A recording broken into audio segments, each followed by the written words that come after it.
17. S. இன்னைக்கு 2017ஆம் ஆண்டுல வந்து பிள்ளைகள் நாங்க முதல் 10 எம்சிக்யூ நாங்க பார்க்குவோம். 2017ஆம் ஆண்டு எம்சிக்யூங்க முதல் 10 எம்சிக்யூ நாங்க பார்க்குவோம். உங்களோட ஆர்டர் படி நாங்க இன்னைக்கு 16ஆம் ஆண்டு முடிச்சு 17ஆம் ஆண்டு முதலாவது எம்சிக்யூக்குள்ள நாங்க மூவ் ஆகி இருக்கிறோம்.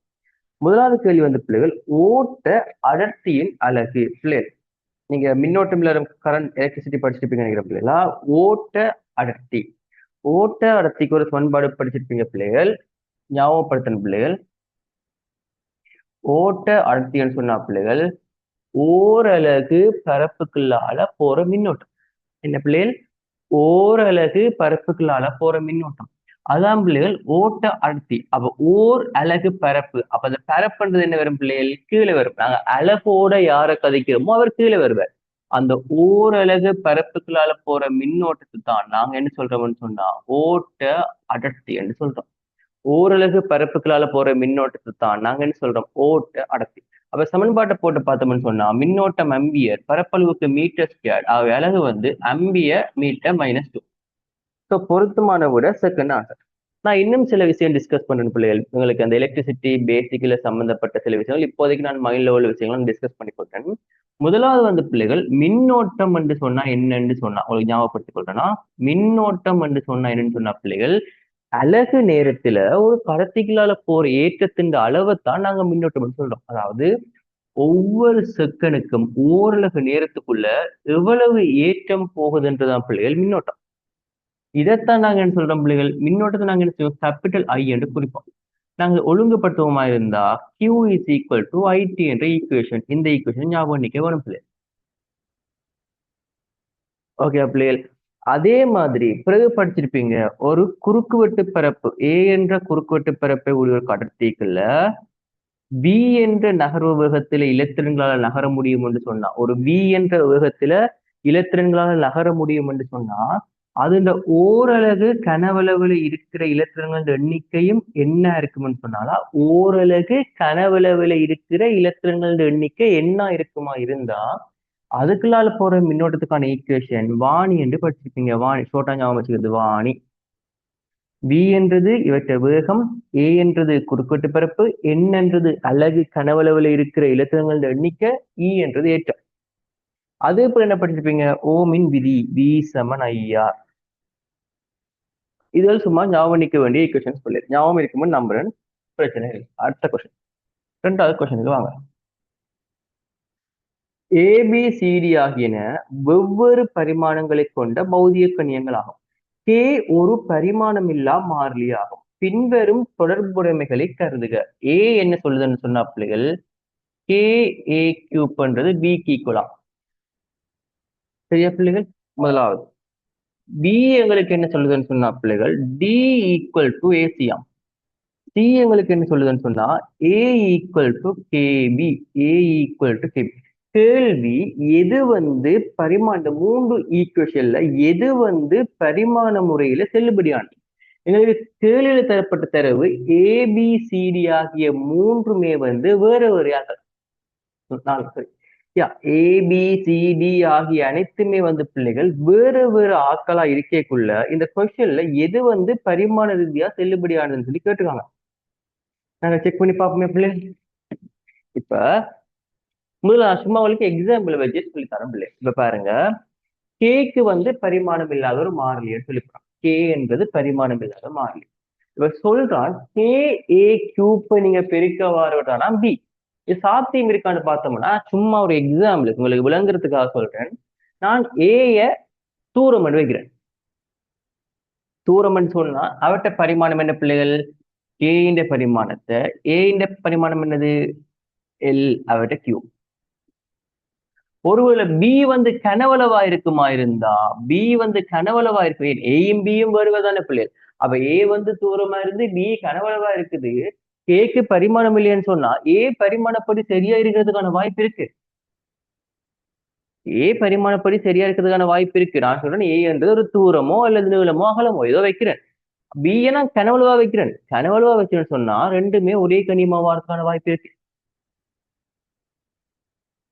ஓகே தானே? ஓகே இங்க வர AC. நான் திருப்பவும் சொல்றேன் பிள்ளைகள், ஏய நான் தூரமா வைக்கிறேன். அப்ப அவற்றை பரிமாணம் என்ன பிள்ளை? இதுக்கு இப்படி போடக்கூடாது பிள்ளைகள். sorry. நான் ஏய நீளமாவும் சியையும் நான் ஒரு என்னவா வைக்கிறேன், பரப்பா வைக்கிறேன். சும்மா ஒரு எக்ஸாம்பிள் ஆனா பிள்ளைகள், எக்ஸாம்பிள் தான் சொல்றேன்னா ஏயும் சியும் வேற வேற. ஏய நான் என்ன வைக்கிறேன் பிள்ளைகள், தூரமாவோ நீளமாவோ வைக்கிறேன். சிஏ வந்து ஒரு பரப்பா வைப்பனா இருந்தா அந்த டி வருது. எல் கியூப் வேற. இவர் டி வேறையாளா இருக்கணும், ஏ வேறையாளா இருக்கணும், சி வேறையாளா இருக்கணும். சாத்தியம் இருக்கான்னு பார்த்தா பியிலையும் சாத்தியம் இருக்கு. ஏ பி சி டி ஆகியன வேறு வேறு ஆக்களா இருக்கேக்குள்ள பி என்ற ஆன்சரும் சாத்தியத்துக்குள்ள வருது. சிஏ பார்க்கிறேன் பிள்ளைகள், சிஏ பார்க்கக்குள்ள நான் சொல்றேன் ஏ வந்து சும்மா தூரமா வைக்கிறேன், பிஏ நான் வைக்கிறேன் பிள்ளைகள் இட குறுக்கோட்டு பரப்பளவா, அப்ப எல் ஸ்கொயர். ஆனா கேக்கு பரிமாணம் இல்லைன்றதால, கேக்கு பரிமாணம் இல்லைன்றதால சி எனக்கு என்ன சொல்லுதுன்னு சொன்னா ஏட பரிமாணமும் பியிட பரிமாணமும் சமனா இருக்கணும் என்று சொல்லுது. ஆனா எங்களுக்கு தெரியும் பிள்ளைகள், ஏயும் பியும் வேறு வேறு ஆக்கள், வேறு வேறு ஆக்கள் வந்து பரிமாணத்துல சமனா இருக்க மாட்டினோம். ஆகவே சி இங்க ஒரு பொருத்தம் இல்லாதபடியா போற. ஆகவே இங்க பொருத்தமான விட ஏ பி மாத்திரம். இந்த 2 கொஸ்டின்ஸும் விளங்கினா ஒரு கணக்கு ரியாக்ட் பண்ணிடுங்க. 2 கொஸ்டின்ஸும் விளங்கினா ஒரு கணக்கு ரியாக்ட் பண்ணிடுங்க. Okay good. அழிக்கிறேன் பிள்ளைகளா, இருப்பீங்க தானே?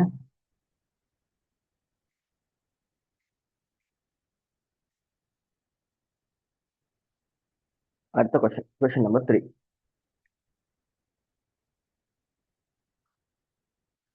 பிள்ளை ஈர்ப்பு மையம் காண்ற கொஸ்டின்ஸ் வந்து ஒவ்வொரு முறையும் மாறி மாறி போட்டுட்டு இருக்கான். ஆகும் அதை நாங்க யோசிப்போமே. போர்ட்ல வச்சு பிள்ளை இந்த கொஸ்டின் சொல்றது கொஞ்சம் கரெக்டல். ஐடியாவை சொல்றேன்னா நீங்க செக் பண்ணி பாப்பீங்க தானே பிள்ளை.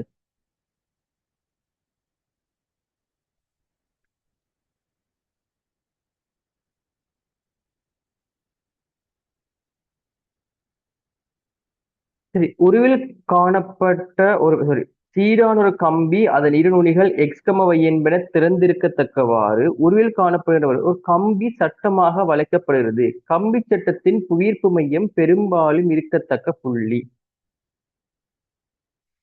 ஓகே, இது வந்து உங்களுக்கு இது தெரியும் தானே பிள்ளைகள், கம்பி ஆம்பிள்ளைகள். கம்பியில வந்து ஒரு புவியீர்ப்பு மையம் வந்து பிள்ளைகள் பெரும்பாலும் இருக்கத்தக்க பிள்ளைகள். இது வந்து நீங்க பேப்பர்ல செய்யறது லேசு பிள்ளைகள். இதுல வந்து செய்யல சம்டைம்ஸ் ஏதாச்சும் ஒரு பிரச்சனை வரதுக்கான பாசிபிலிட்டி இருக்கு. நீங்க பார்க்கும்போது இந்த புள்ளிக்கும் இந்த புள்ளிக்குமான கம்பியோட ஈர்ப்பு மையம் பிள்ளைகள் எங்க இருக்கும்னு சொன்னா அவற்றை நடுப்புள்ளியில இருக்கு. ஓகே பிள்ளைகள், அதே மாதிரி நான் என்ன செய்யறேன்னு சொன்னா இந்த கம்பியை இதோட ஸ்டாப் பண்ணும். ஓகே பிள்ளைகள், இந்த நான் சும்மா விளங்கப்படுறதுக்காக சொல்றேன். இது நீங்க அப்ராக்சிமேட் ஒரு அன்னளவா பார்த்து நீங்க ஆன்சரை போட்டுக்கொள்ள இயலும். பட் நான் ஒரு சொல்றேன், நீங்க பாருங்க. நான் இப்ப என்ன பண்றேன் அப்படின்னு சொன்னா இந்த கம்பி பிள்ளைகள் இந்த கீழே இருக்குத்தானே கம்பி, கீழே இருக்க இந்த கம்பி கொண்டு வந்து இதுல கொண்டு வந்து வச்சு விடுறேன் பிள்ளைகள். நீங்க இப்படி வைக்கலாமான்னு யோசிப்பீங்க. ஆராய்ச்சி இப்படி வச்சு செஞ்சு பழக்கமுள்ளாக்கலான்னு சொன்னா அப்படி வைக்க இயலாது. ஏன்னா நீங்க இந்த ஒரு அந்த ஓ லெவல்ல வந்து நீங்க சுற்றளவு பரப்பளவு காண்ற ஞாபகத்துல இப்படி கொண்டு வைக்க பார்ப்பீங்க. அப்படி வைக்கலாமான்னு சொல்லி கடியும் சொன்னா வைக்க இயலாது. ஏன்னு சொன்னா பிள்ளைகள், நீங்க இந்த கம்பியை கொண்டு வந்து மேல வச்சுட்டீங்கன்னு சொன்னா அவருடைய ஈர்ப்பு மையம் கீழே இருந்து மேல போன மாதிரி ஆயிரும். ஓகே பிள்ளைகளா, இந்த இது இந்த இந்த விஷயம் பார்த்துருக்கேன். சில பேர் வந்து இந்த கம்பியை கொண்டு வந்து மேல வச்சுட்டு இவருக்கு ஒரு ஈர்ப்பு மையம் கண்டு அப்புறம் இவருக்கு ஒரு ஈர்ப்பு மையம் கண்டு காண்றார்கள் இருக்கீங்க. அப்படி கொண்டு வைக்க இயலாது. என்னன்னு சொன்னா நீங்க மேல கொண்டு வைக்கக்குள்ள கீழே இருக்கிற கம்பியோட ஈர்ப்பு மையம் கீழே இருந்து மேல போகிற மாதிரி வந்துடும். அப்ப நீங்க என்ன செய்ய இயலாதுன்னு சொன்னா இந்த வேலை பார்க்க இயலாது. இது பாக்குறாக்கள் இருக்கிறீங்க. அப்ப நீங்க என்ன சொன்ன பிள்ளைகள், இதையே வச்சு பார்க்க வேண்டியது. நீங்க இந்த இவ்வளவுத்துக்கு நீங்க கம்பிக்கு பாத்தீங்கன்னு சொன்னா பிள்ளைகள் இதுக்கு கொஞ்சம் மேலேயா இருக்கும் பிள்ளைகள். அதே மாதிரி இந்த கம்பிக்கான இப்ப இதை பாத்தீங்கன்னு சொன்னா இங்க இருக்கும் பிள்ளைகள், இவருக்கான பிள்ளைகள் இங்க இருக்கு. அப்ப நீங்க என்ன ஒவ்வொன்றா நெச்சு நெச்சு நெச்சு நிறுத்திட்டு அவையிட ஈர்ப்பு மையத்தை நீங்க சரியா இணைச்சிங்கன்னு சொன்னா உங்களுக்கான விளைவுல கண்டுபிடிக்க இயலும் பிள்ளை. உங்களுக்கான அந்த புள்ளியை கண்டுபிடிக்க இயலும் பிள்ளை. இது நீங்க பேப்பர்லயே பார்த்து கொள்ள இயலும் பிள்ளை. அடுத்த கொஸ்டின் போறோம் பிள்ளை நேர இந்த கொஸ்டின் நீங்க பேப்பர்லயே அதை கீறி பார்த்து கொள்ள. ஓகே, இப்ப நாலாவது கேள்விக்கு வாங்க பிள்ளைகள்.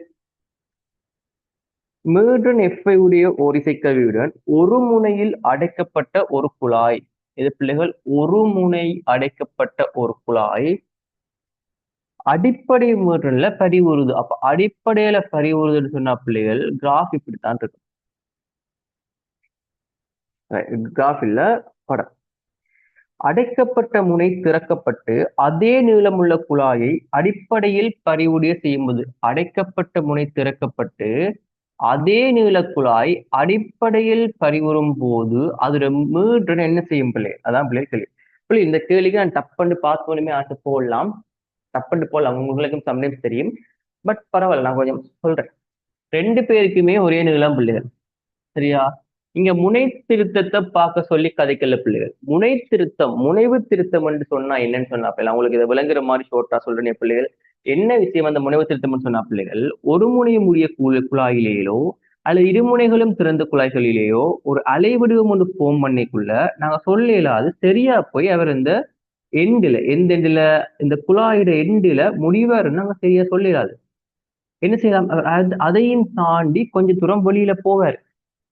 அந்த வெளியில போற அளவுதான் பிள்ளைகள் முனை திருத்தம் அல்லது முனைவு திருத்தம் என்று சொல்லுவாங்க. அப்ப இங்க நீங்க வந்து லம்டான்றவர் என்னன்னு சொல்லி கதைக்குள்ள, நீங்க இங்க லம்டான்றவர் என்னன்னு சொல்லி கதைக்குள்ள நீங்க அந்த முனைவு திருத்தத்தையும் கவனத்துல கொள்ள வேணும். நான் இந்த இன்ஸ்டன்ட்டுக்கு பிள்ளைகள் லம்டா பை 4 சொல்லி போடுவேனா இருந்தா, லம்டா பை 4 வந்து எல் பிளஸ் இயா இருப்பார். அப்ப லம்டா எனக்கு யாரா இருப்பார்? 4 இன்டூ எல் பிளஸ் இ, 4 இன்டூ எல் பிளஸ் இ. அப்ப இதுதான் பிள்ளைகள் முனைத்திருத்தம். முனைத்திருத்தத்தை காண்றதுக்கு பிள்ளைகள் சவுண்ட்ல ரெண்டு ப்ராக்டிக்கல் இருக்கு பிள்ளைகளா. அந்த ரெண்டு நான் உங்களுக்கு சவுண்ட் ப்ராக்டிக்கல் பார்த்து சொன்ன பிள்ளைகள் மோஸ்ட் இந்த மந்த் எண்டுக்குள்ள சவுண்ட் ப்ராக்டிக்கல் முடிச்சிருக்கோம். சரி, இந்த மந்த் எண்டுக்குள்ள பிள்ளைகள் நாங்க பார்ப்போம். ஓகே, அப்ப இது தான் பிள்ளைகள் முனைத்திருத்தம் வந்தது. சரியா? ஏன் இது லம்டா பை 4 விளக்கம் எல்லாம் உங்கள்ட்ட இருக்குமென்னு நம்புறேன் பிள்ளைகளா. ஒரு நிலையான அலை ஒன்று உருவாக்கியுள்ள இந்த போர்ஷன் வந்து அலைநீளத்தின் 4 பங்கா இருக்கும். இந்த போர்ஷன் ஒரு அலைநீளத்தின் 4 பங்கா இருக்கும். அது அலைவர் லம்டா பை 4. இப்ப நீங்க இங்க வந்தீங்கன்னு சொன்னா பிள்ளைகள் முனைத்திருத்தம் நாங்க பார்க்க தேவையில்லை. அப்ப முதலாவது சிச்சுவேஷனுக்கு பிள்ளைகள் லம்டா பை 4, லம்டா பை 4 வச்சுன்னு சொன்னா முதல் சிச்சுவேஷன்ல லம்டா பை 4 தான் பிள்ளைகள் எல். அப்ப லம்டா எனக்கு 4 எல்லாம் இருக்கிறார். லம்டா வந்த பிள்ளைகள் 4 எல்லாம் இருக்காரு. இப்ப லம்டா 4 எல்லாம் இருக்கக்குள்ள விய கண்டுன்னு சொன்னா அவற்றை மீட்ரன் தர இன்டு லம்டா 4. இது யாருக்கு பிள்ளைகள்? முதலாவது சிச்சுவேஷனுக்கான வேலை நான் முடிச்சிட்டேன். ரெண்டாவது சிச்சுவேஷனுக்கு வர பிள்ளைகள் அதே நீளம் தானாம். ஆனா இங்க லம்டா என்னன்னு சொன்னா பிள்ளைகள் லம்டா பை 2 இருக்கும். Lambda by 2. அப்ப இங்க லம்டா பை 2 வந்து யாருண்டா எல். ஆகவே lambda is equal to 2L இருக்கும். லம்டா 2L நான் விக்கு அதே ஈக்குவேஷனை போட்டேன்னு சொன்னா எஃப் இன்டு 2L. ஆனா இங்க மீட்டர் என்ன செய்து பிள்ளைகள் மாறுது. அப்புறம் நான் எஃப் நோட் என்று வைக்கிறேன். இது ரெண்டாவது சிச்சுவேஷனுக்கு பிள்ளைகள். நான் கொஸ்டினுக்கு இவ்வளவு மினக்கிற தேவையில்லை பிள்ளைகளா, நான் பார்த்தோன்னு சொல்லலாம். இந்த சமன்பாடுகளை எழுதி காட்டு, ஞாபகப்படுத்திக் கொள்ளுங்க. சரியா? எனக்கு தெரியும் பிள்ளைகள் ரெண்டு சந்தர்ப்பத்திலையுமே எனக்கு வழியிட வேகம். அப்ப வேகம் இங்க என்னது பிள்ளைகள்? 4F into L. இங்க யாரு பிள்ளைகள்? 2F note into L. அப்ப நீங்க சுருக்கினீங்கன்னு சொன்னா உங்களுக்கு எஃப் நோட் என்ன இருக்கும்னு சொன்னா 2F இருக்கும். அதாவது ஆரம்பத்துல இருந்த மீட்டனை விட இருமடங்கு ஆகுது. நான் இது எப்படி பார்த்தோன்னு சொல்லாம சொன்னாண்டா பிள்ளைங்க பாருங்க. இங்க இருக்கிற அலைநீளத்தின் அரைவாசி ஆகுது இந்த அலைநீளம். இங்க பாருங்க பிள்ளைகள், இவற்ற அலைநீளம் லம்டாவா இருப்பாருன்னு சொன்னா இவற்ற அலைநீளம் வந்து அவற்ற அரைவாசி லம்டா பை 2 இருப்பார். அவற்ற அலைநீளம் லம்டாவா இருப்பாருன்னு சொன்னா இவற்ற அலைநீளம் லம்டா பை 2 இருப்பாரு. அலைநீளம் அரவாசியானா அவற்றை மீன்றன் இருமடங்கு ஆக வேணும். அவ்வளவுதான் பிள்ளைகள். லம்டா அரைவாசியானா அவற்றை அலைநீள அதிர்வெண் இருமடங்கு ஆகும். ஓகே, லம்டா விலங்கினவர்கள் ரியாக்ட் பண்ணுங்க பிள்ளை. எனக்கு இந்த கொஸ்டின் விலங்கினவர்கள் ரியாக்ட் பண்ணுங்க பிள்ளை. நிறைய கொஸ்டின் பிள்ளை விஷயத்தையும் மைண்ட்ல போட்டுக்கொள்ளுங்கவா. இந்த கேள்விக்கானது மட்டும் கதைக்கிறதுல அவ்வளவு நல்ல மில்ல தனி பிள்ளைகள், அதனால கொஞ்சம் சுத்தி கழிச்சு விட்டான் பிள்ளைகள். அடுத்தது வந்து பிள்ளைகள் ஸ்ட்ரைட்டான அவுட் கொஸ்டின் பிள்ளைகள். அழுத்தமானி வந்து பிள்ளைகள் ஏன் பயன்படுத்தப்படாம இருக்குமென்னு சொல்லி கேட்டிருக்காங்க. நீங்க அது ஸ்ட்ரைட் நோட்ஸ் கொஸ்டின் நீங்க படிச்சிருப்பீங்க. தடைகளை ஒப்புறதுக்கு நீங்க அழுத்தமானியை பயன்படுத்தலாம். எஸ், மின்னியக்கு விசைகளை ஒப்புறதுக்கு அழுத்தமானியை பயன்படுத்தலாம். இவை இந்த அழுத்தமானிகள் சர்க்கியூட்ல பிள்ளை எலக்ட்ரிசிட்டியில ஒரு ப்ராக்டிக்கல் இருக்கு. அழுத்தமானின்றது ஒரு மெயினான ப்ராக்டிக்கல் பிள்ளை. அழுத்தமானி ப்ராக்டிக்கல்ல முதலாவது ஸ்ட்ரக்சர் மட்டும் தான் பிள்ளைகள் போட்டவன். இப்ப எம்சிக்யூ சம்டைம்ஸ் போட்டுட்டு இருக்கான். ஸோ அது முக்கியமான ப்ராக்டிக்கல் பிள்ளைகள் படிச்ச பிள்ளைகள் பார்த்துக் கொள்ளுங்க. நாங்க எங்களுக்கு டைம் வரைக்குள்ள அந்த ப்ராக்டிக்கலை பத்தி கதைச்சு கொள்வோம். அடுத்த களத்தின் அகத்தடி அளப்பதற்கு எஸ் பயன்படுத்தியிருக்கிறோம். மிகச்சிறிய மின்னியக்கு விசையை அளப்பதற்கு எஸ் பயன்படுத்தியிருக்கிறோம். மாறும் வோல்ட் அளப்பதற்கு இந்த மாறும் வோல்ட் அளவுகளை அளப்பதற்கு நாங்க ஏன் பயன்படுத்த முடியாதுன்னு சொன்னா பிள்ளைகள் அதையும் சொல்லிடுறேன். இந்த அழுத்தமானி ப்ராக்டிக்கல் படிச்ச பிள்ளைகளுக்கு தெரிஞ்சிருக்கும் பிள்ளைகள் நாங்க அழுத்தமானி ப்ராக்டிக்கல் அந்த செட்டப்பை செய்த பிறகு அதை முதல்ல ரீடிங் அந்த வாசிப்புகள் எடுக்கிறதுக்கு முன்னம் அந்த முனைகளை கொண்டு வந்து அட்ஜஸ்ட் பண்ணுவோம். அது கொஞ்சம் நேரம் ஆகும். நாங்க செப்பம் செய்யறதுக்கு அதாவது இந்த கல்வனோமானிக்கலால போற மின்னோட்டம் வந்து பூஜ்ஜிய வாசிப்பை காட்டுற மாதிரி செப்பம் செய்யறதுக்கு கொஞ்சம் டைம் ஆகும். அது நீங்க டப்புன்னு செய்ய இயலாது. அப்ப நீங்க ஒரு வோல்ட் அளவுக்கு அந்த அழுத்தமானிய செப்பம் செய்யறதுக்கு டைம் ஆகும்னு சொன்னா அந்த அழுத்தத்தை அளக்கிறதுக்கு முன்னமே என்ன செஞ்சிடும், அழுத்தம் மற்ற அழுத்தமா மாறிடும். அப்ப மாறும் அழுத்தங்களை அளக்கிறதுக்கு பயன்படுத்த முடியுமான்னு சொல்லிக்கிட்டா இல்லை. எங்களுக்கு ஒரு நிலையா இருக்கிற அழுத்தத்தை அளக்கிறதுக்கு கொஞ்சம் டைம் ஆகும், ஒரு சின்னதோட டைம் ஆகும். அப்ப இந்த அழுத்தம் வந்து டைமோட மாறிக்கொண்டே இருக்குமா இருந்தா அதை எங்களால் அளந்து கொள்ள இயலாது. ஏன், அது வேகமா மாறுது. அப்ப எங்களால அழுத்தமானிய மாறும் அழுத்தங்கள் அளக்கிறதுக்கு பயன்படுத்த முடியாது. விலங்கினால் ரியாக்ட் பண்ணுங்க பிளீஸ். இந்த விஷயம் விலங்கினால் ரியாக்ட் பண்ணுங்க. Very good. சரியா பிளீஸ்? இந்த மாதிரி விஷயம்லாம் யோசிச்சு கொள்ளுங்கவா. கொஸ்டின் நம்பர் 6க்கு வாங்க. ஏபி எனும் இரு கோள்கள் முனைக்கு முனை இணைக்கப்பட்டுள்ளன. பிள்ளைகள் இரு கோள்களாம் பிள்ளைகள் முனைக்கு முனை. இந்த கோளை நான் ஏ என்று வைக்கிறேன் பிள்ளைகள்.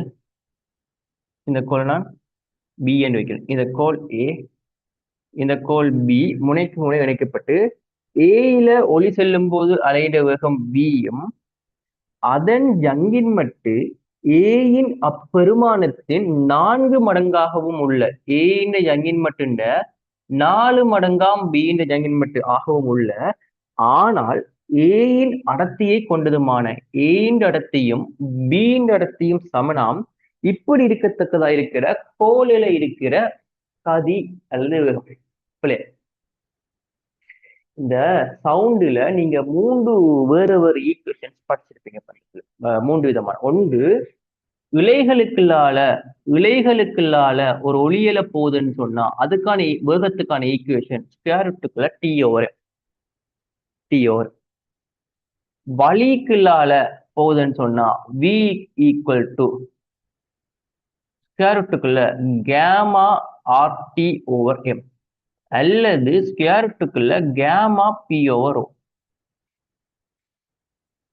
இப்ப எதுக்கால போகுது பிள்ளைகள்? கோள்களுக்குள்ளால போகுது. ஒரு கோள்களுக்குள்ளால ஒரு வழி ஒரு ஒளி போகும்னு சொன்னா அதுக்கான சமன்பாடு ஸ்கொயர் ரூட்டுக்குள்ள இ ஓவர் டி. அப்ப இது கோல்ன்னு சொன்னதால நாங்க பயன்படுத்த வேண்டிய ஈக்குவேஷன் பிள்ளைகள் v is equal to square ரூட்டுக்குள்ள இ ஓவர் டி. இங்க சொல்லி போட்டான் பிள்ளைகள் ரெண்டு பேருக்குமே ஏக்கும் பிக்குமே அடர்த்தி சமன். அடர்த்தி சமன்டா நேர என்னால் சொல்லிடும் பிள்ளைகள் வேகம் அவன் யங்கின் மட்டும் உட்பெருமதியில தான் தங்கி இருக்கு. முதலாவது ஏக்கு கதைப்பனா இருந்தா இவர் ஏக்கு கதைப்பனா இருந்தா வேகம் பி யங்கின் மட்டும் இ. திருப்ப நான் இவருக்கு பிக்கு கதைப்பனா இருந்தா பில போற வேகம் தான் தேவை. அவற்றை யங்கின் மட்டும் எனக்கு 4 இருப்பார். அப்ப இது ரெண்டு ஈக்குவேஷன் நான் ஒன்றால பிரிப்பனா இருந்தா எனக்கான விபியை காணலாம்ல. வி இன் கீழ் விபி ஈக்குவல் டு 1/4 ஆகவே விபி எனக்கு என்ன வரும்னு சொன்னா 2v என்று வரும். ஆகவே ஏக்களால போற வேகம் v என்று சொன்னா பிக்களால போற வேகம் 2v இருக்கும். இல்லையா? இந்த ஈக்குவேஷன்ஸ் ஞாபகம் வச்சுக்கொள்ளுங்க பிள்ளைகளா. பட் எல்லாத்துக்குமே நீங்க பொதுவா பாவிக்கிற ஒரு ஈக்குவேஷன் இருக்கு, நான் அதை பத்தி சொல்லல. v சமன் எஃப் லாம்டா நீங்க எல்லாத்துக்கும் பொதுவா பாவிச்சு கொள்ளு. சரியா? இவ்வளவு பிள்ளைங்க ஒரு ரியாக்ட் பண்ணிடுங்க பிள்ளை. இந்த 6வது கொஸ்டின் மட்டும் பிரச்சனை இல்லைன்னு சொன்னா அடுத்த கொஸ்டின் வாங்க. 7வது கொஸ்டின்.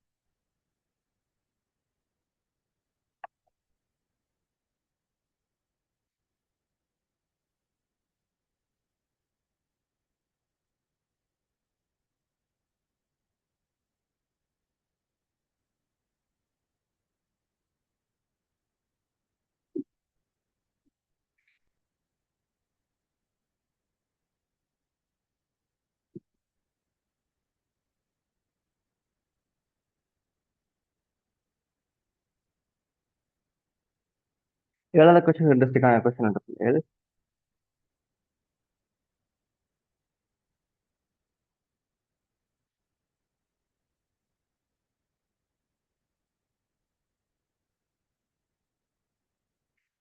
பனிக்கட்டியால ஒரு வில்லாக்கப்பட்டிருக்கு பிள்ளைகள்.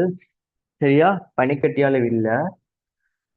பனிக்கட்டின்ற முறிவு சுட்டி பிள்ளைகள் இவற்ற முறிவு சுட்டி பாருங்க பிள்ளைகள் 1.31. இவற்ற தண்ணீர முறிவு சுட்டி பிள்ளைகள் 1.33. கேள்வியில இங்க ஒரு சின்ன ஒரு விஷயம் ஒன்று வரப்போகுது பிள்ளைகளா. நாங்க இதுவரைக்கும் வந்து பிள்ளைகள் இந்த ஷேப்ல, அது சரியா பிசிக்ஸ் படிச்சவங்களுக்கு தெரியும், ஒரு வில்ல வந்து குவிவு வில்லையா அல்லது குழிவு வில்லையான்றத அந்த வில்லையிட ஷேப் டிசைட் பண்றது இல்ல. அது என்ன ஊடகத்துக்குள்ள இருக்கு. இப்ப நான் பொதுவா கதைக்கிறேன் பிள்ளைகள், நாங்க வழியில வைக்கிற கண்ணாடியாலான ஒரு இந்த ஷேப்ல இருக்கிற வில்ல எங்க வைக்கிறோம் பிள்ளைகள்? கண்ணாடியில வைக்கிறோம். வழியில கண்ணாடிய வைக்கிறோம். வைக்கக்குள்ள ஒளிக்கதிர் ஒன்று வருதுன்னு சொன்னா பிள்ளைகள், ஒளிக்கதிர் ஒன்று வருதுன்னு சொன்னா பிள்ளைகள் படிச்சிருப்பீங்க. அவர் என்ன செய்வாருன்னு சொன்னா, முதல்ல செவ்வண்ண நோக்கி இங்க ஒருக்கா முறிவாரு, திருப்பி என்ன செய்வாரு, அங்கே ஒருக்கா செவ்வண்ண நோக்கி முறிவாரு, இப்படி முறிஞ்சு போவாரு. இதான் பிள்ளைகள் எங்கட சாதாரணமான குவிவு வில்லை. இவர் குவிவு வில்லையா தொழிற்படுறதுக்கான காரணம், ஐதான ஊடகத்தில இருந்து அடர்ந்த ஊடகத்துக்குள்ள போயிட்டு திருப்ப அடர்ந்த ஊடகத்தில இருந்து ஐதான ஊடகத்துக்குள்ள வாரதான் பிள்ளைகள் காரணம். திருப்ப யோசிச்சேன்னு சொன்னா ரிவர்ஸ்ல பாருங்கள் பிள்ளைகள், இது வழிக்குள்ள, சரியா, ஒரு கண்ணாடிக்குள்ள சிறைப்படுத்தப்பட்ட வழி, ஒரு கண்ணாடிக்குள்ள இந்த ஷேப்ல வழி சிறைப்படுத்தப்பட்டுள்ளது என்ற மாதிரி யோசிங்க. யோசிச்சீங்கன்னு சொன்னா வார ஒளிக்கதிர் என்ன செய்யும்னு சொன்னா பிள்ளைகள், அடர்ந்த ஊடகத்தில இருந்து ஐதான ஊடகத்துக்கு போய்க்குள்ள போக பாதையை விட்டு செவ்வண்ணை விட்டு விலத்தி போகும். நல்லா பாருங்கவா, போற பாதையை விட்டு, போக வேண்டிய பாதையை விட்டு அடர்ந்த ஊடகத்தில இருந்து ஐதான ஊடகத்துக்கு போறதால செவ்வண்ணை விட்டு விலத்தி போகும். பட் இங்க அப்படி இல்லை, ஐதானத்தில இருந்து அடர்ந்ததுக்கு வந்ததால செவ்வண்ணை நோக்கி அப்புறம் அந்த ஸ்டெப் இங்க இந்த செவ்வண்ணை பார்த்தோம்னு சொன்னா அங்கேயும் என்ன செய்வாருன்னு சொன்னா பிள்ளைகள், அங்கேயும் என்ன செய்வாருன்னு சொன்னா பிள்ளைகள், நேரா இப்படியே போக வேண்டிய ஒலிக்குது, திருப்ப செவ்வண்ணை விட்டு நோக்குவார். சரி, அங்க செவ்வண்ணை நோக்குவார். அப்ப அங்க இவர் செவ்வனை நோக்கி போறாரு அப்படின்னு சொன்னா பிள்ளைங்க, சரியா கீறி பாத்தீங்க அப்படின்னு சொன்னா, உங்களோட கொப்பியில சரியா கீறி பாத்தீங்கன்னு சொன்னா பிள்ளைகள், இங்க இருக்கிற ஊடகம் தான் பிள்ளைகள் டிசைட் பண்றாரு. அதாவது நீங்க அடர்ந்த ஊடகத்துக்குள்ள, சரி, ஐதான ஊடகத்துக்குள்ள ஒரு அடர்ந்த ஊடகத்திலான வில்லைய வச்சீங்கன்னு சொன்னா இவர் குவிவு வில்லையா ஒர்க் பண்ணுவார். மாறி அடர்ந்த ஊடகத்துக்குள்ள ஒரு ஐதான வில்ல ஃபார்ம் ஆகும்னு சொன்னா இந்த குவிவு வில்ல ஷேப்ல அவர் விரிவில்லையா ஒர்க் பண்ணுவார். அதே நீங்க விரிவில்லையை கொண்டு வச்சா அது ஆப்போசிட். சரியா? அப்ப இங்க என்ன எனக்கு பிரச்சனை வருதுன்னு சொன்னா பிள்ளைகள், இங்க எனக்கு வில்லையிட முறிவு சுட்டி குறைய, இவட்ட முறிவு சுட்டி தான் கூட.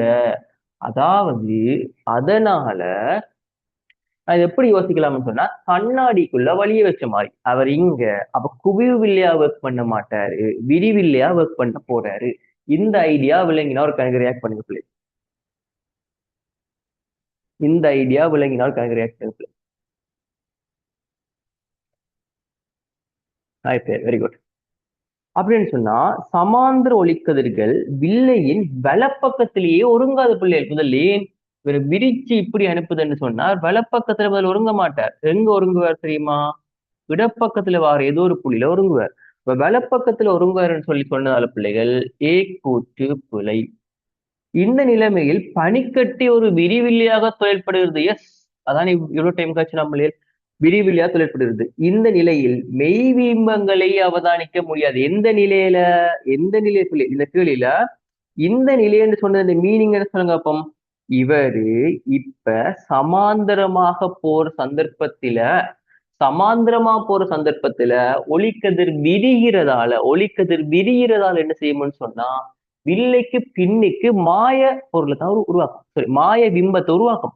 மாய பிம்பத்தை உருவாக்கும்னு சொன்னா மெய் பிம்பங்கள் அவதானிக்க இயலாதது. சரி, ஆகவே பிசி ஆகிய கூற்றுக்கள் உண்மையானவை. இந்த விலங்கினா ஒரு கணக்கு ரியாக்ட் பண்ணுங்க பிள்ளை. இந்த கொஸ்டின் விளங்கிட்டா ஒரு கணக்கு ரியாக்ட் பண்ணிவிடுங்க. வெரி குட் பிள்ளைகளா. ஓகே. ஆனா இன்னொரு விஷயத்தை உங்களுக்கு சும்மா ஞாபகப்படுத்தி விடுற பிள்ளைகளா ஒரு நோட்ஸ் போய் பாருங்க.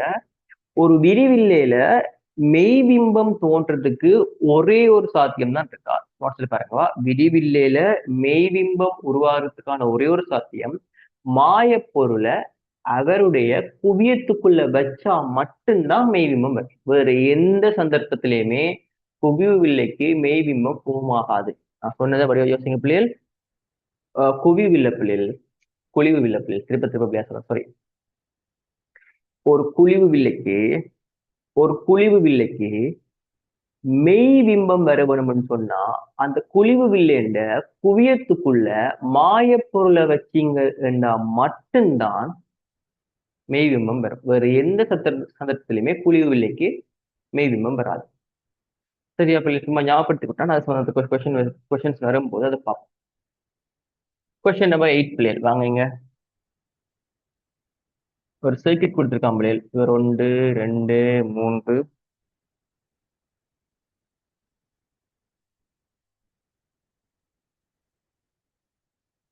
ஓகே பிள்ளைகள், இது ஈஸி கேள்வி பிள்ளைகளா. இடைக்கல் ஏதோ சர்க்கிட்ஸ் எல்லாம் கொடுத்துருக்கான் பிள்ளைகள். நான் ஏன் இதை மட்டும் கீறினான்னு சொன்னா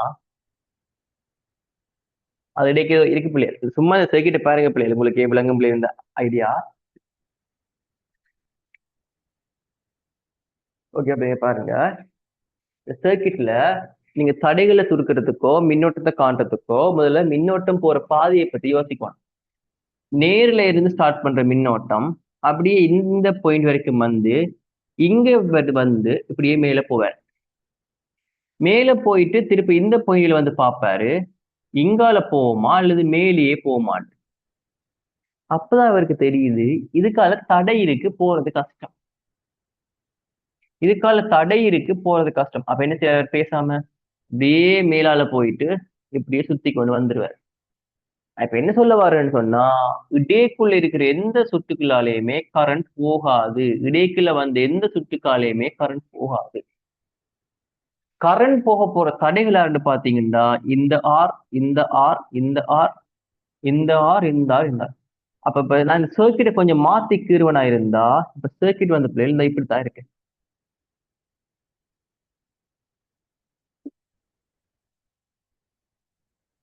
இதுதான் பிள்ளைகள் சர்க்கிட். சர்க்கிட்டை பாத்தீங்கன்னா தொடரா இருக்கு. தொடரா இருக்கு மீன்ஸ் இதுக்கால கரண்ட் போகும். அப்ப சுற்று கேட்சியின் விதி போட்டா V சமன் I இன்டு ஆறு அவளுக்கு 1 2 3 4 5 6 6 6. இப்ப மின்னோட்டம் எனக்கு வரப்போகுது பிள்ளைகள் V இன்கில் R. இது சும்மா உங்களை கன்ஃபியூஸ் பண்ற மாதிரி கொஸ்டின், அவ்வளவுதான். விளங்கினவருக்கு ரியாக்ட் பண்ணுங்க பிள்ளைகள். எனக்கு கேள்வி விளங்கிட்டவருக்கு ரியாக்ட் பண்ணுங்க. Right, good.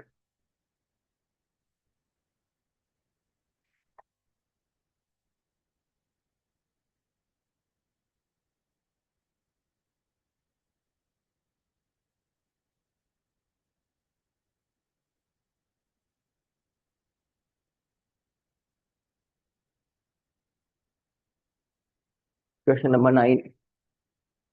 இயல்பான செப்பம் சிகையில் உள்ள ஒரு கூட்டு நூற்காட்டி. பிள்ளைகள் வில்லைகள் கொஞ்சம் சரியா பார்த்து வச்சுக்கொள்ளுங்க. வில்லைகள் கண்ணில் கொஞ்சம் சரியா பார்த்து வச்சுக்கொள்ளுங்க. எஸ்ஏ கொஸ்டின்ஸ் கேட்டா உங்களுக்கு முதல்ல வில்லைகளை பொறுத்த மட்டும் பிள்ளை உங்களுக்கு எஸ்ஏ கொஸ்டின்ஸ் கேட்கிறானா இருந்தா முதல்ல நிறுவல் கேட்பான். ஒரு பெருக்கத்தை நிறுவி காட்டுங்கன்ற சம்பந்தமான நிறுவல் கேட்டுட்டு தான் பிள்ளைகள் அது பிற அர்த்தத்தை பத்தி கதைப்பான். ஸோ அதை கொஞ்சம் பார்த்து கொள்ளுங்க. இதுல ஒரு இயல்பான செப்பம் செய்கையில் இருக்கிற கூட்டுறவு காட்டின ஐடியாவை நான் ரஃபா சொல்றேன் பிள்ளைகள், வீட்டை போய் பாருங்க. ஒரு ஐடியாவை நான் ரஃபா சொல்றேன் பிள்ளைகள், அது வீட்டை போய் பாருங்க. இங்க பாருங்க எப்படி கீறுன்ற ஐடியாவையும் சும்மா ரஃபா சேர்த்து சொல்றேன் பிள்ளை. சரியா? முதலாவது அச்சக்கீறு, இதுதான் வில்லியட் அச்சு. முதலாவது பொருள் வில்ல பிள்ளைகள், பொருள் வில்ல. நீங்க வில்லையை பெருசாக்குனாலும் சரி சின்னதாக்குனாலும் சரி உங்களுடைய விருப்பம். பெருசாக்குனாலும் சின்னதாக்குனாலும் சரி உங்களுடைய விருப்பம். மீன்ஸ் நான் சொல்றேன், இங்க பாருங்க. இந்த வில்லைக்கு பக்கத்துல நான் பொருளை வைக்க போறேன். அப்ப இவற்றை குவிய தூரத்தை குறிப்பினா இருந்தா இது எஃப் நோடா இருக்கும். இது மற்ற பக்கம் வார எஃப் நோடா இருக்கும். ஓகேவா? ஸோ உங்களை ஒருவேளை கூட்டுணு காட்டிக்க சொல்லி கேட்டா நான் சொல்ற இந்த மெத்தேட்டை அப்படியே ஃபாலோ பண்ணி சொல்லுங்க. முதலாவது வந்து பிள்ளைங்களுக்கு தெரியும், ஒரு கூட்டுணு காட்டியில நாங்க எங்க பொருளை வைக்க வேணும்னு சொன்னா எஃப் நோடுக்கு கொஞ்சம் வெளியே வைக்க வேணும். எங்க வைக்கணும்? எஃப் நோடுக்கு ஒரு கொஞ்சமா வெளியே வைக்கணும். ஏன் நாங்க கொஞ்சமா வெளியே வைக்க வேணும்னு சொன்னா எங்களுக்கு முதலாவது தெரியும் நாங்க அந்த பக்கமா ஒரு வில்ல வைக்க போறோம். அப்ப அந்த பக்கமா வச்ச வில்லைக்கு ஒரு பொருள் வேணும். அந்த பொருள் இங்க இருந்து போக போகுது. அப்ப நீங்க எஃப்க்குள்ள வச்சு விட்டீங்கன்னு சொன்னா எஃப்க்குள்ள வச்சு விட்டீங்கன்னு சொன்னா எஃப்க்குள்ள ஒரு குவிவில்லைன்ற எஃப்க்குள்ளதான் பொருள் இருக்குமா இருந்தா அவற்றை பிம்பம் எனக்கு என்ன செய்யும்னு சொன்னா அதே பக்கம் போமாகும். அப்ப அங்கால இருக்கிற வில்லையால இந்த பிம்பத்தை பார்க்கலாது.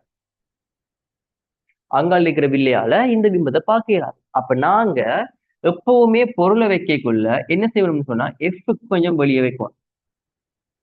அதுக்காக எஃப்ல இருந்து நிறைய தூரம் வெளியே கொண்டே வைக்கலாம்.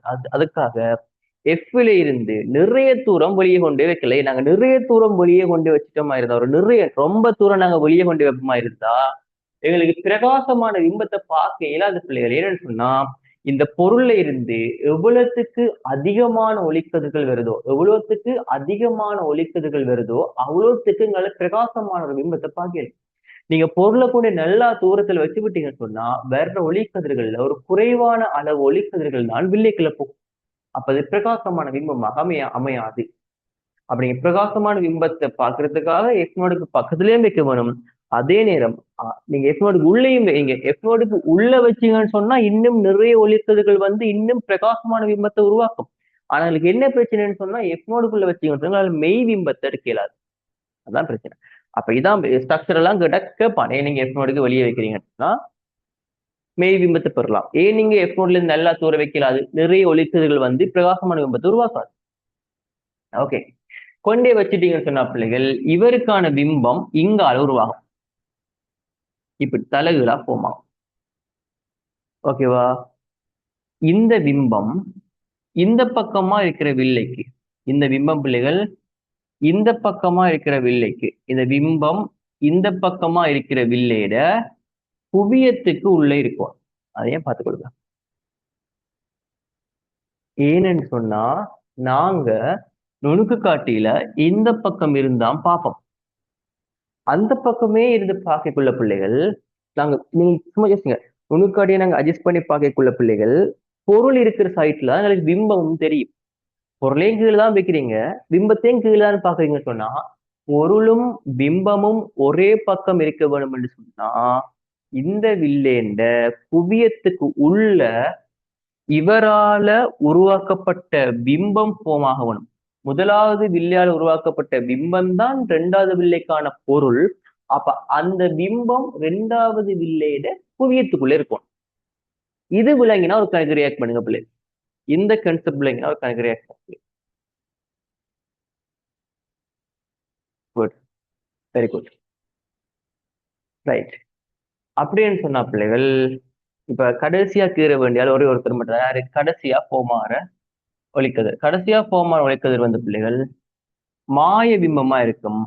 இங்க மாய பிம்பங்களை டொட் லைன் எல்லாம் குறிச்சு காட்ட வேணும். ஆகவே இங்க எங்களுக்கு உருவாக போற ஒழிக்கதிர் இப்படிதான் இருக்கு. ஸோ நான் இது ரஃபான ஒரு ஐடியாவை சொன்னாங்களே எஸ்ஏ கொஸ்டின்ஸ் பார்க்கும்போது எப்படி கீறேன்னு தான் டீட்டெயில்டா கீறி காட்டுறேன். நீங்க இந்த ஒரு ட்ரிக்கை ஞாபகம் வச்சு சொன்னப்போ கொஞ்சம் கீறுறது உங்களுக்கு லேசா இருக்கு. நீங்க சம்டைம்ஸ் நீங்க ஸ்டார்ட்லயே 2 வில்லியம் கீறி போட்டு இருந்து கொண்டே முடிக்கிறதுன்னு தெரியாம யோசிச்சிருப்பேன். ஸோ முதலாவது வில்லிய கீறி அதோட வேலையை முடிச்சுட்டு அது பிறகு 2வது வில்லைக்கு வாங்க. இது இன்னும் ட்ரிக்ஸ் இருக்கு. நான் எஸ்ஏ கொஸ்டின்ஸ் பார்க்கும்போது சொல்லித்தாரேன். இயல்பான செப்பம் செயலில் உள்ள ஒரு கூட்டுணு காட்டியில் பொருளின் தூரம் பிள்ளை இங்க பாருங்க. இங்க எப்பவுமே எனக்கு நான் பார்க்கிற வில்லையோட குவிய தூரம் தான் பொருளினுடைய விட பெருசா இருக்கணும் கூட்டுணு காட்டையில. கேள்வி, பொருளின் தூரம் பொருளின் இந்த பொருளின் தூரம் பொருளின் தூரம் பொருளின் குவிய தூரத்திலும் பெரியது.